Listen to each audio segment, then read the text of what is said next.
का काम था। तो एक बार बाबा नारद जी बीड़ा को बजाते हुए चले हैं, और जब बाबा नारद जी बीड़ा को बजाते हुए चले हैं तो जाकर के कहां पहुंचे हैं? यमुना जी के किनारे पहुंचे। और जब यमुना जी के किनारे बाबा नारद जी पहुंचे हैं तो बाबा नारद जी ने यमुना जी के किनारे क्या देखा?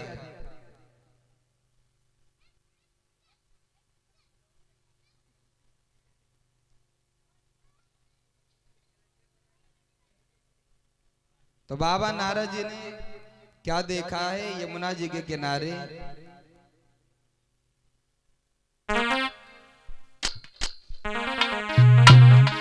बाबा नारद जी ने यमुना जी के किनारे का देखो भैया, अरे तरुणी के सुंदर रसी की नयन हर निज मन की व्यथा कही रहे थे।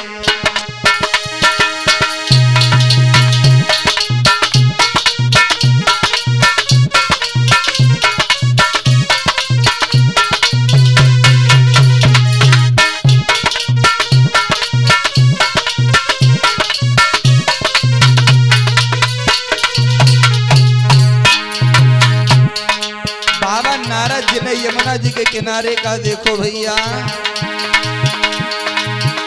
तरुणी के सुंदर रसिक नयन निज मन की व्यथा कह रहे थे। तो बूढ़े पुरुष बेखबर से उसके ही पास में सो रहे थे।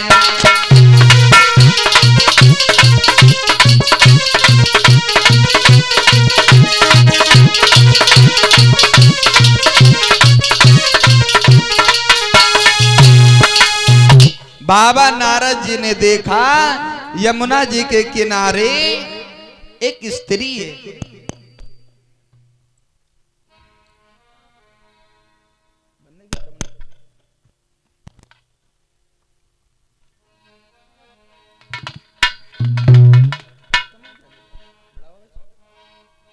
बाबा जी ने कहा देखो यमुना जी के किनारे एक स्त्री है जिसके पास में दो बूढ़े पुरुष सो रहे हैं। तो बाबा नारद जी ने पूछा है, एक बात बताइए बेटी, जो आपके पास में ये दो बूढ़े पुरुष सो रहे हैं ये कौन है? क्या है बाबा जी? ये कोई गैर नहीं है, जो आप ये देख रहे हैं ये कोई गैर नहीं है बल्कि हमारे ही बेटे हैं। बाबा नारद जी ने देखा, का ये आपके बेटे, का ये हमारे ही बेटे हैं। बाबा नारद जी बोले एक बात बताओ, आपके ऊपर ये जवानी की अवस्था और इन बेटों पर बुढ़ापे की अवस्था, ये आपके बेटे कैसे हो सकते हैं? तो आज उसी समय उस लड़की ने बताया है, बाबा जी ये पूरा संसार हमको भक्ति के नाम से जानता है, मैं कोई देवी नहीं हूं, और जो ये आप देख रहे हमारे पास में ये कोई गैर नहीं है। ये ज्ञान और बैराग जो हमारे बेटे हैं। तो बताया है बाबा जी, सुनिए हमारी बात कि नारद ने पूछा है देवी,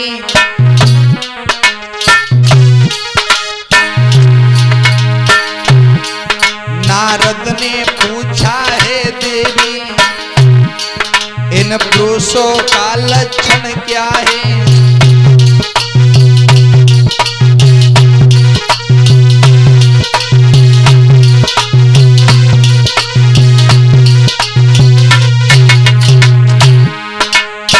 बाबा नारद जी ने पूछा है क्या?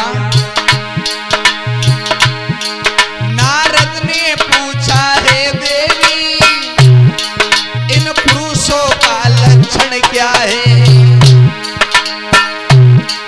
इस वन में तेरे रोने का है सुख सदनी कारण क्या है।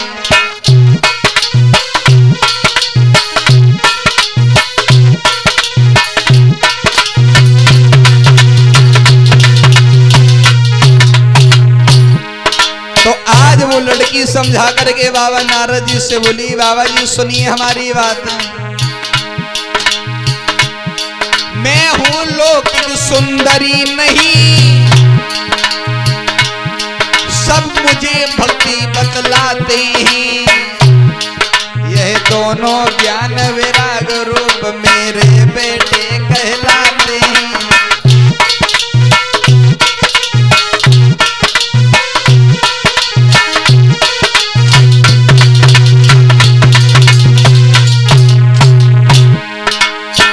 सुनिए बाबा जी, बताया, सुनिए हमारी बात। राजूपाल की तरफ से 11 मुद्रा आ रही है, समझा करके बताइए, सुनिए हमारी बात। दीक्षा पाल जी की तरफ से 11 रुपये आ रही है।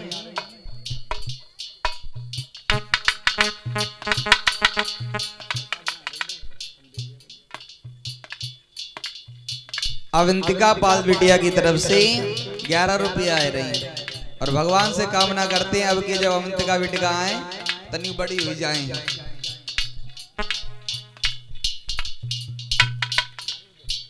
और ये गुड़िया पाल बिटिया जी की तरफ से 11 रुपये आ रहे हैं। बताया बाबा जी, द्वापर तक भरी जवानी थी, थे आपन दोनों आपे में, लेकिन महाराज लेकिन कलयुग के आते ही, लेकिन कलयुग के आते ही बेटे घिर गए बुढ़ापे में।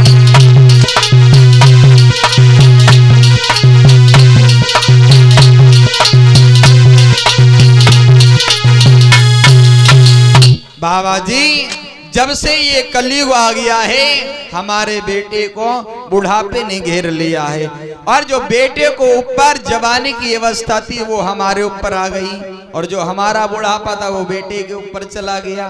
बाबा नारद जी सोचने लगे, अरे ये क्या हो गया। कहा बाबा जी जब से ये कलयुग आ गया तब से ऐसा हो गया। कहा ठीक है चिंता मत करो। उसी समय आज दोनों हाथ जोड़ करके भक्ति बोली, हे बाबा जी नारद जी आप ऐसी कोई युक्ति करो ताकि जो हमारे बेटे के ऊपर बुढ़ापा है वो दूर चला जाए। अब बाबा नारद जी ने कहा करो मेरी माता विनो भाई और बंधुओं। बाबा नारद जी ने कुछ मंत्रों का प्रयोग किया, लेकिन भैया वो भक्ति ज्ञान और वैराग सही नहीं हो सके। जब वो ज्ञान और वैराग सही नहीं हो सके तो आज उसी समय भक्ति बोलती है बाबा जी आप कोई ना कोई उपाय अवश्य करो, कोई ना कोई अवश्य उपाय जरूर करिए। तो बाबा नारद जी ने कहा करो बद्रिका आश्रम के लिए प्रस्थान करते हैं, और बद्रिका आश्रम में जाकर के संत कुमार जी से मिले हैं। जब संत कुमार जी मिले हैं बाबा नारद जी तो वहां से चल देते हैं कि नारद ने कहा हर देवी ठहरो और मैं शीघ्र लौट कर आऊंगा।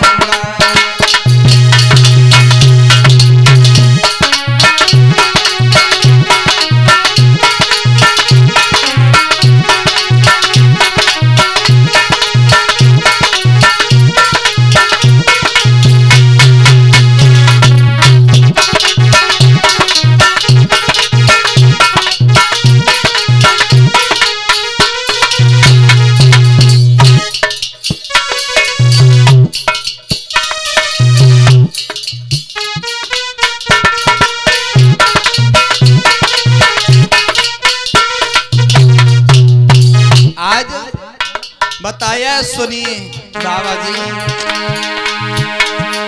बाबा नारद जी बोले, नारद ने कहा देवी ठहरो, मैं शीघ्र लौट कर आऊंगा, कोई अचूक औषधि लाकर इनकी व्यथा मिटाऊंगा।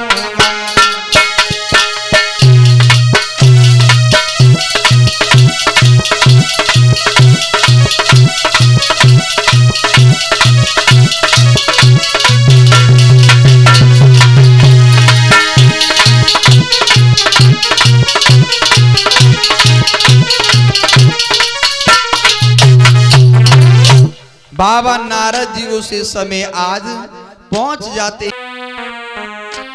जब बद्रिका आश्रम में पहुंच जाते हैं तो वहां पर एक संत कुमार जी मिले हैं। तो संत कुमार जी ने बताया है, बाबा जी अगर आप भक्ति ज्ञान वैराग का कल्याण चाहते हो तो हाँ, आज भी संसार में एक ऐसी चीज है जिसको सुनने से ज्ञान वैराग का नहीं बल्कि भक्ति का भी कल्याण होगा। तो कहा कौन सी चीज है? का श्रीमद् भागवत कथा का अगर अनुष्ठान करवाया जाए तो अवश्य कल्याण होगा। ज्ञान वैराग का नहीं, साथ में भक्ति का भी होगा। उसी समय आज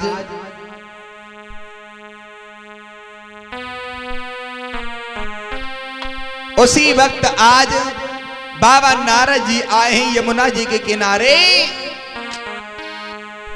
और ज्ञान और वैराग को साथ में लेकर के, भक्ति को साथ में लेकर के हरिद्वार में आए हैं।